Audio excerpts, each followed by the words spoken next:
Когда мой самый родной и близкий человек, уже знакомый постоянным зрителям нашего канала Данил, покинул земной мир и устремился в мир духовный, чтобы продолжать там свой путь и свою работу, со мной осталась его любимая кошка Няша, которую он некогда нашел и подарил ей дом и прекрасную жизнь. Помимо того, что я был закостенелым скептиком и материалистом на протяжении почти всей своей жизни, одновременно я еще был и продолжаю быть закостенелым кошатником. Поэтому с моей стороны было бы большой ошибкой не снять небольшое видео, посвященное кошкам, этим прекрасным и волшебным созданиям и их способностям, связанным с потусторонними областями Вселенной, а также в очередной раз не успокоить всех и не ответить на постоянно задающийся зрителями вопрос: выживают ли наши любимые питомцы после смерти их физических тел и куда они попадают, завершив земной отрезок своего существования. Сегодня эта тема волнует многих, особенно в свете всем известных недавних событий, когда абсолютно бессердечная проводница российских железных дорог вышвырнула доброго и беззащитного кота Твикса, по неосторожности выбравшегося из переноски погулять по вагону, на 30-градусный мороз умирать, прикрыв при этом полумертвые ошметки своей совести должностными обязанностями, которые требовали от нее очистить вагон от бездомных животных. Мне трудно представить, насколько поврежденным и пораженным миазмами равнодушия и жестокости духом надо обладать, чтобы выгнать животное на гарантированную погибель безотносительно к тому, обладает оно домом или является бездомным. В любой ситуации можно найти возможность помочь тому, кто в этом нуждается. Отсутствие дома же, на мой взгляд, наоборот, делает такую помощь обязательной вдвойне. Конечно, можно было взять Твикса себе в купе до возможности как-то устроить его ситуацию. Можно было пройти по вагонам и покричать в поиске хозяина, учитывая, что кот на вид был более чем здоров и ухожен. Можно было отнести кота в здание вокзала и передать его на время другим сотрудникам. Да миллион различных действий можно было бы совершить, будь в душе проводницы хотя бы квант милосердия. Какие бы там ни были должностные обязанности, неплохо бы иметь при этом еще, по крайней мере, каплю человечности в сердце. К сожалению, многие души, оказавшись в нашем непростом мире, пытаясь приспособиться к нему и решить свои материальные трудности, забывают об этом. Результатом чего и становятся такие ужасные случаи. Но вы не переживайте, друзья. Во-первых, невозможно переоценить заслуги кота Твикса и количество добра, которое благодаря его жертве эманировалось в мироздании.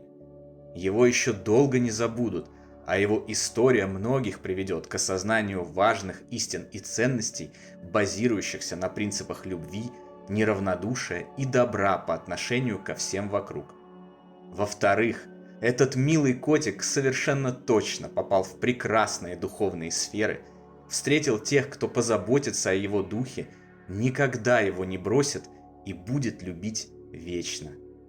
Для этого на том свете существуют специальные волонтерские силы, заботящиеся о братьях наших меньших и состоящие из ангелов-хранителей, которых редко, но все же можно встретить и здесь, воплощенными на земле, и о которых мы еще обязательно поговорим в дальнейшем.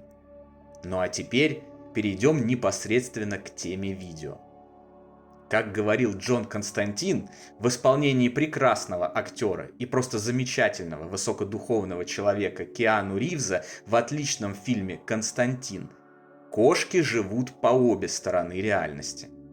Действительно, вокруг этих красивых, милых и независимых пушистых созданий ходит множество мифов и легенд. Кто-то приписывает им возможность видеть духов, кто-то считает, что они защищают своих хозяев от злых демонов, кто-то вообще думает, что они сами демоны.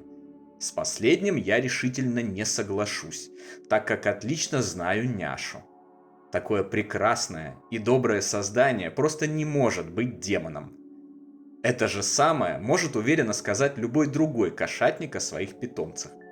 Сильной и независимой персоной, для которой очень принципиально оставаться свободной и гулять, что называется, самой по себе, да.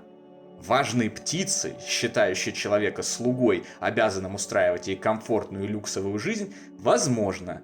Но никаким демоном кошка точно быть не может. Вы еще сомневаетесь? Тогда посмотрите на древних египтян, которые обладали весьма продвинутыми знаниями о духовном мире и при этом поклонялись кошкам как святым. Няша спит по человеческому расписанию. Никогда не будет меня. Утром ждет, когда я проснусь, и только потом, аккуратно и застенчиво приходит сказать «доброе утро». Смиренно ест все, что дадут, каждый раз благодаря и говоря спасибо на своем кошачьем языке. И хоть ест она у меня только корма холистик класса, спит в нескольких мягких домиках на выбор и вообще, как говорится, катается словно сыр в масле, уверен, случись в нашей жизни нищета, от которой, как известно, никто не зарекается, она будет благодарна и за более скромные условия. Когда я горевал из-за потери Дани, она от меня не отходила. При каждом удобном случае старалась залезть на грудь, топталась лапками и подолгу мурчала, заряжая меня позитивной энергией. И это определенно помогало. Когда Даня проводил с нами свои последние дни этой физической жизни, она не отходила и от него. Так что с уверенностью могу сказать, что кошки однозначно являются энергетическими целителями. И энергии наших тонких тел, которые не видны человеческим глазам, они видят и легко считывают их состояние. Если с энергиями что-то не так, для их чувств это очевидно, и они стараются помочь восстановить энергии до нормального состояния. Я уверен в этом еще и потому, что когда я начинаю медитировать в целях снятия стресса и расслабления, няша бросает все свои дела и приходит заинтересованно обнюхивать меня.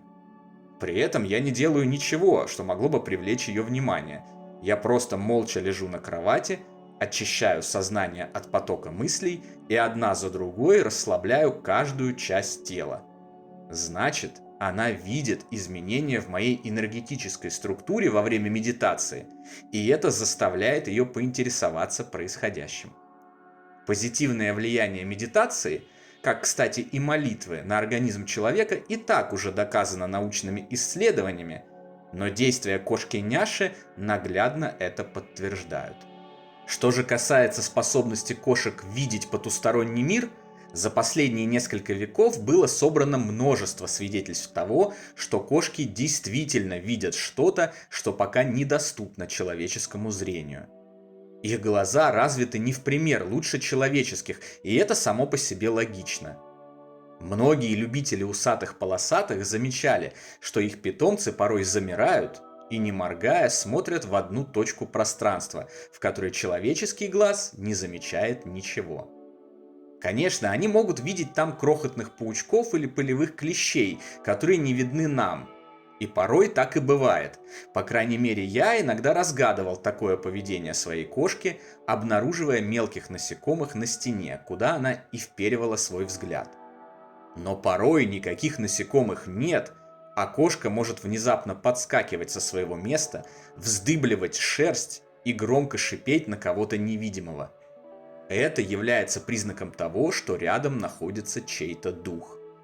Такие случаи происходят на протяжении многих веков в любой точке планеты, где обитают кошки. Подобное совпадение множества независимых свидетельств на протяжении длительного отрезка времени говорит скорее в пользу того, что кошки действительно могут видеть духов и призраков. К сожалению, в отличие от других, я не могу проверить эту теорию на практике, так как квартира, где я живу, новая. Какие-то духовные сущности, кроме Дани, здесь появиться едва ли могут, а няша появилась здесь именно благодаря ему, и она оказалась лучшей кошкой в мире. Поэтому на него она не будет шипеть в любом случае, даже когда он и залетает проведать нас. Что она, дурная, что ли, шипеть на своего любимого человека? К сожалению, в отличие от людей, мы не можем расспросить кошек об их потусторонних опытах. И если с людьми все более-менее понятно, по крайней мере для тех, кто ознакомился с накопленными человечеством доказательствами факта жизни после жизни, то кошки пока остаются загадкой. И это неудивительно, потому что сами по себе они всегда были, есть и останутся очень загадочными, мистическими существами, способными растопить любое сердце, исцелять душевные раны, дарить своим человеческим друзьям тепло, заботу и настоящую любовь. Но при этом они старательно сохраняют определенную долю своей загадочности. Поэтому, чтобы достоверно узнать, видят ли кошки усопших людей и потусторонний мир, придется нам дождаться своего перехода в наш общий духовный дом и спросить их об этом там, когда языковой барьер будет снят и можно будет получить информацию телепатически. Благо, и вот это уже точно известно и несомненно, смотри, например, книгу Лауры Лейн Джексон «Смерти нет, я знаю» и другую литературу в ссылках раздела о канале, души кошек, как и других наших любимых питомцев тоже, как и люди, переживают смерть своих физических тел и попадают в мир жизни после жизни, в котором все духовно близкие друзья воссоединяются и продолжают совместный путь, полный любви, счастья и добра.